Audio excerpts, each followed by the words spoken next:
Ladies and gentlemen, children of all ages, welcome to Rocky Top Review, sponsored by CHI Memorial. I'm your host, Jason Cox, and I'm joined in studio today by two of my favorite people in the world.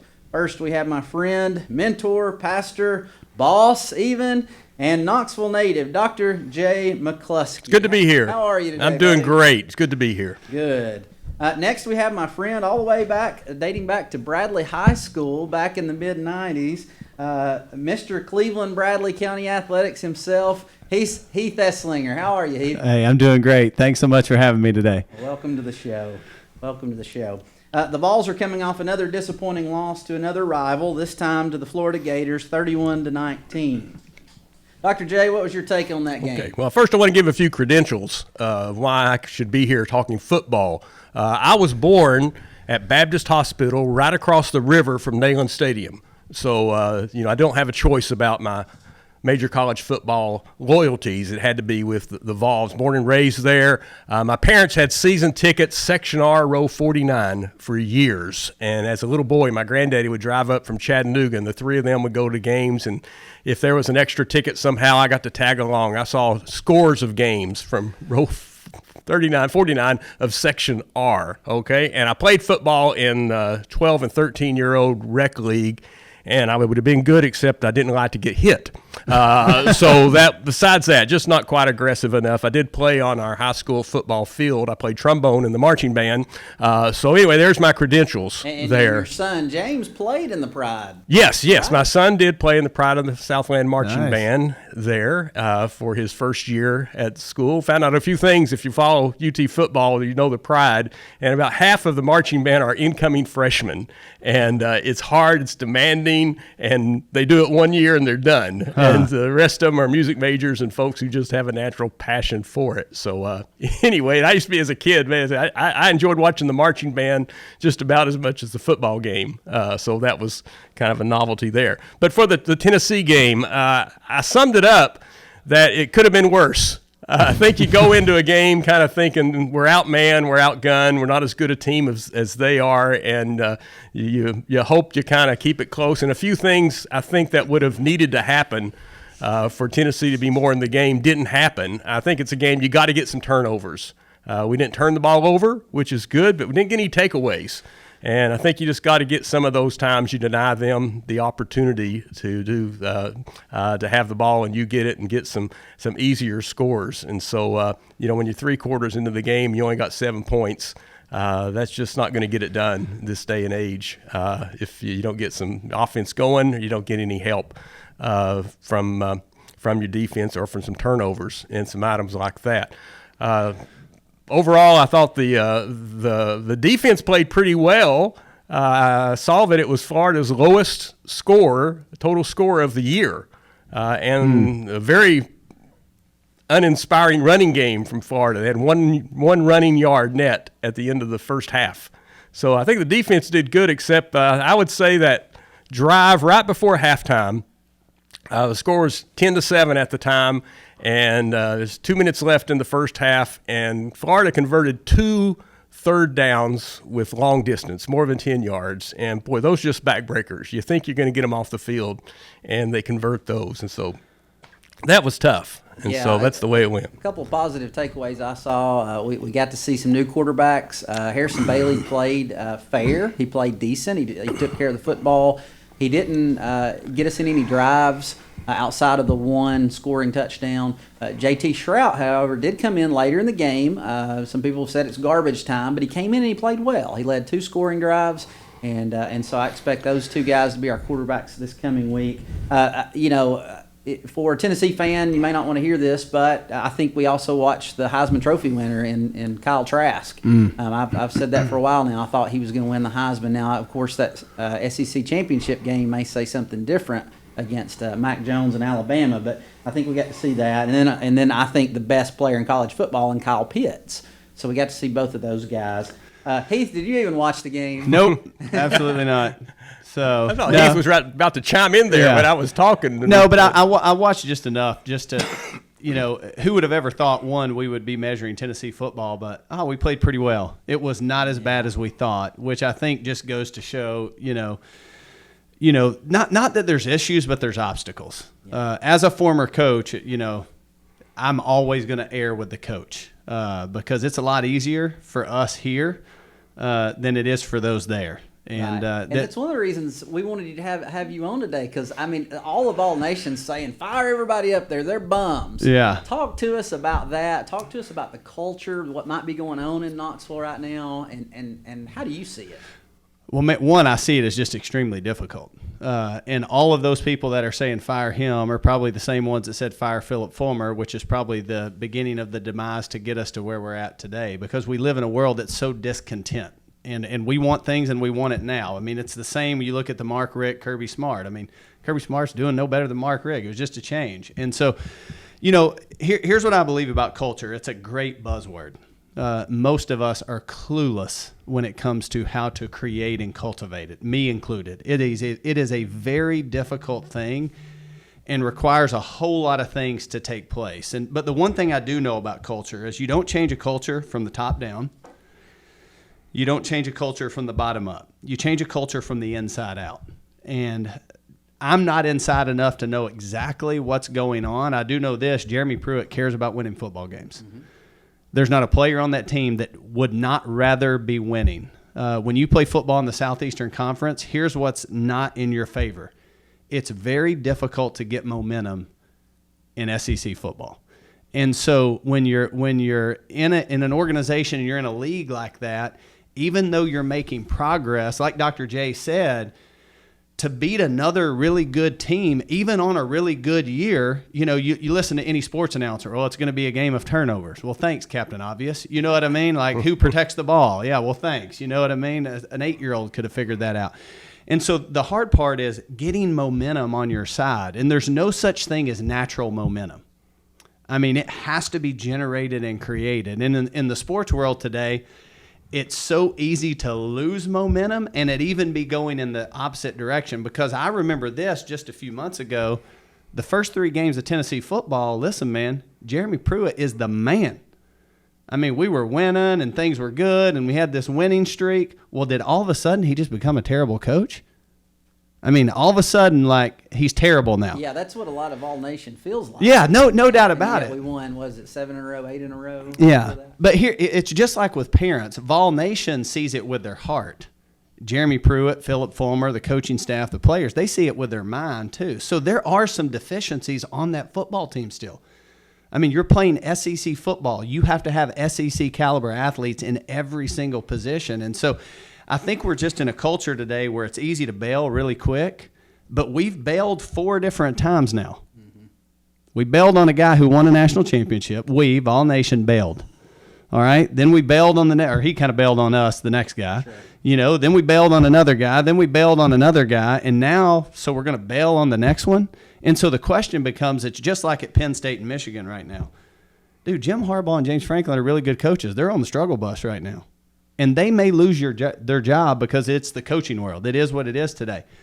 But is that really the issue? Or is there something more internal that's the bigger issue? And how do we address that and fix that? And so, listen, I put myself in Jeremy Pruitt's shoes. I've been there, done that. It's a lot easier to call the plays from the couch. I'm a really good play caller because I always know the outcome of the previous play. You know what I mean? And so, I think part of it is everyone says that losing motivates people. No, it doesn't. If you've ever been a coach, winning motivates, because winning creates momentum and energy and positivity and all these different, and excitement and enthusiasm, and it creates momentum in your fan base, and it creates momentum on social media. And so they're just in a tough spot, man. And unfortunately, there's no gimmies. Yeah. There's not any gimmies. Not in the SEC, no. Not in the SEC. Even this week, and we're going to talk about the Tennessee Vanderbilt game here after a while. Vanderbilt's they haven't won a game this year, but they're an SEC football team, and granted, they're having a hard time too. They're without a coach, but it's not a gimme. Mm-hmm. So Jay, you're a pastor, longtime pastor. Yeah. What can you tell us about culture? Culture, one is there is a mystery about it that I don't think you can just artificially create it. That's right. I think that anybody that says, like a church has a growing culture and the balls are going in, there's a God work going on in there. Yeah. There's no magic formula that we can do. You celebrate the positive things. I think I can say in a church world, and I think it's the same in athletics, if you emphasize on service and sacrifice. It's not victory and glory so much. Service and sacrifice, as I say in our church, if we will always focus on doing ministry outside of ourselves, it'll help the harmony and the welfare and the culture in our congregation a whole lot better. So there's the team effort. I know, Heath, you're kind of in a individual sport, but still there's a team aspect that takes place there of serving one another, and you got your team members back and those things. And I remember years ago as a member of the Tennessee Titans back when they were in the Super Bowl, when a player who had played many years in the pros, I wish I could remember who it was, but he just said there's just such a fine line between that level of championship play and what they usually played, and that little tipping point. And you're on the wrong side of that tipping point, and how do you get to that thing except you try to continue on and grind out and build. Yeah. I will say this about culture is defining who you are, not just what you say you want to accomplish. Listen, every SEC team wants to win a championship. Every SEC championship team wants to win a national championship, and we see that happen quite often. But when it comes to culture, is who are we becoming? And the what Vol Nation can't see is that, and what I can't see, because I'd love to be close enough. I'd love for Jeremy Pruitt to call me and begin to work with their staff and team. All right, so hey, here's my 423. I'll give you my number for Jeremy Pruitt. But the reality of it is who are they becoming? Does Tennessee football know who they are? All right, because if we know who we are and we know what we're becoming, it may take a little time, but I can rest assured we're going to get there, and I will battle the naysayers because I see that happening. The hard part as a coach is when everyone else begins to question you. I don't care how tough you are, man. You begin to question yourself. And so from a culture standpoint, I think the things that, for me, that have been a little bit disappointing just in some of the losses is just body language on the sidelines and a little bit of – but again, you're dealing with 18 to 22-year-old kids. The guy sitting at home says, look at our body language. That's terrible, man. He's a terrible leader. I'm like, dude, you can't even get the body language of your 3 kids right. And you want this guy to get the body language of 70 kids right that's been raised by, 50 different types of families. Yeah. And so it's real easy to say that, but I do believe that from a culture standpoint, you have to identify what we value. We have to know, hey, here is our mission. This is what Tennessee football is going to be about. You know what I mean? And then we begin to measure those things. And so whether it's church, family, sport, whatever, we have to have different scorecards. If the only scorecards is wins and losses, well, then we have a terrible culture at Tennessee right now. And in the sports world, sometimes that's the only one we measure. In church, you could say, well, if you're not getting 100 new members a week, well, your culture's terrible. You know what I mean?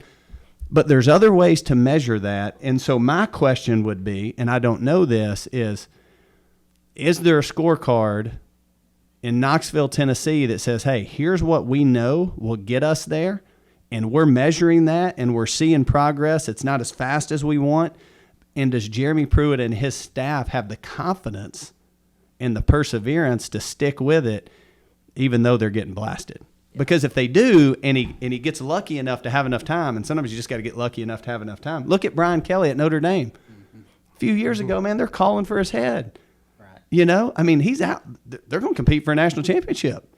Mm-hmm. I mean, so sometimes patience is a great virtue. As an athlete, a coach, a dad, a mom, a kid, pastor, whatever, it's a great virtue, and we're not good at it in our culture today. Absolutely. We got to hit a commercial break here.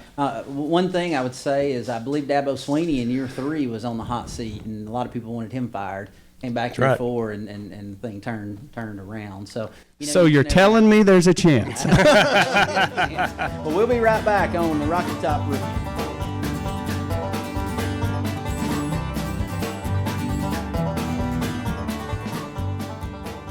Welcome back to Rocky Top Review, sponsored by CHI Memorial. I'm Jason Cox, joined today by Dr. Jay McCluskey and my good friend, Coach Heath Slinger. Heath, you're now on staff with the Fellowship of Christian Athletes, which is a ministry near and dear to my heart. Tell us about what's going on with FCA and how our people can support. Well, man, tons of stuff going on with FCA. I was with the coaches at a rival high school at Jason Cox this morning, with the Bradley coaches yesterday morning. So, FCA's mission's to and through the coach, man. We believe coaches have unbelievable influence in the lives of players and families alike. So a lot of good stuff going on here locally with FCA.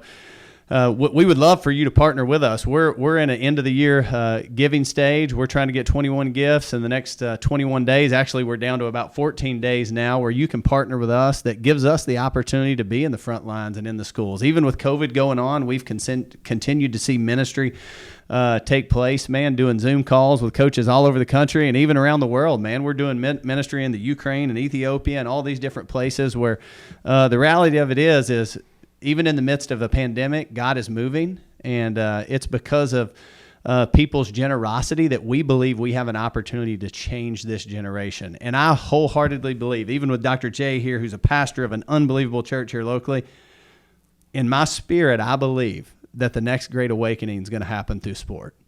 Because in today's culture, we worship our kids, and we worship what they do.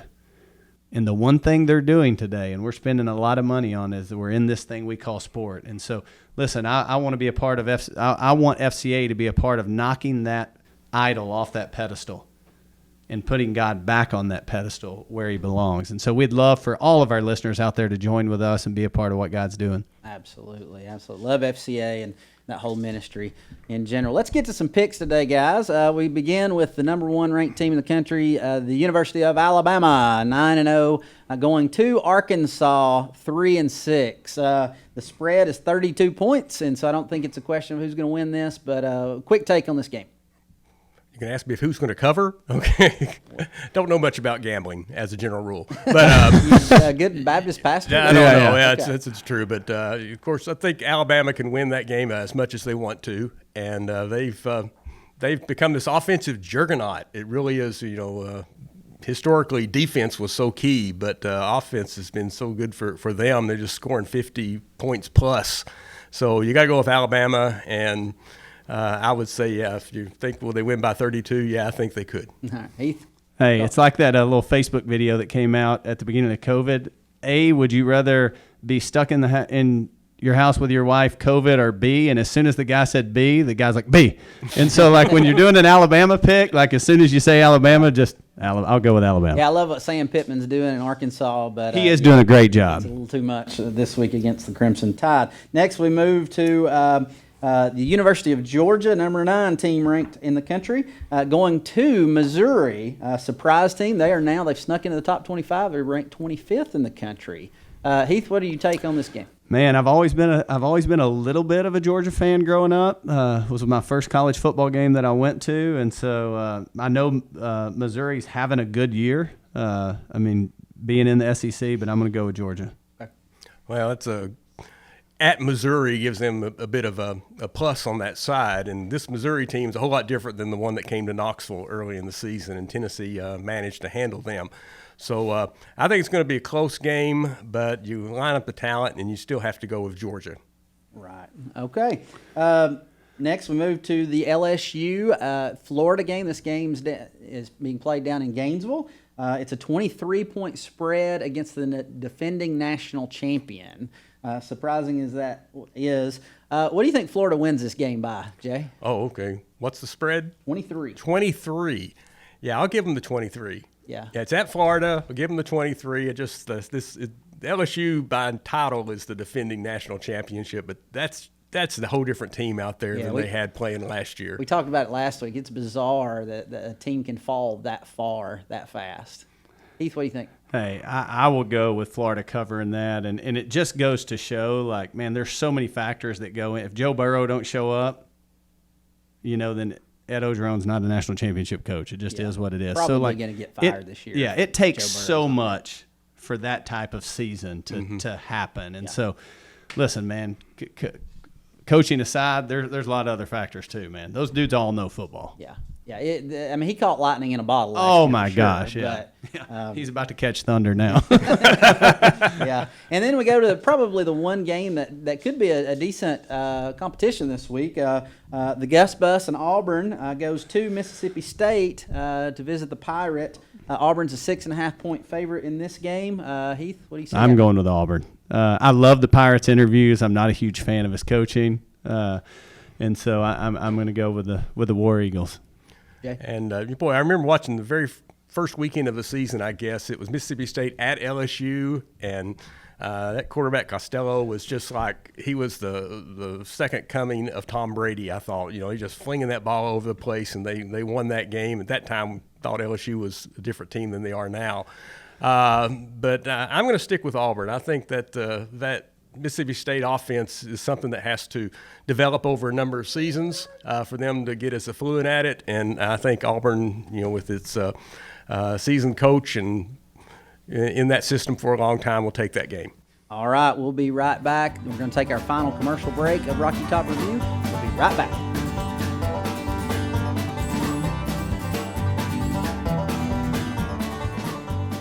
Welcome back to Rocky Top Review, sponsored by CHI Memorial. We're here for our final segment of the review. We're here with my good friend Heath Slinger and my pastor, Dr. Jay McCluskey. Jay, tell us about what's going on over at North Cleveland Baptist Church these days. Of course, we're enjoying the Christmas season. It's unique in these days of COVID. We are continuing morning worship at 8 o'clock and at 9:45, 2 worship services. We do ask people to stay socially distanced, and we're only using half of our pews because of that, and encouraging folks to wear masks and taking temperatures at the door. But there is still something meaningful about the gathering, and if you can feel comfortable with it, we'd love to welcome you there. And we live stream both of those worship times, and you can go to our church website at www.northclevelandbaptist.org, and you can find the link that will take you to not only the live feed, but then you could see the recording of those worship services if that's a time that works out better for you.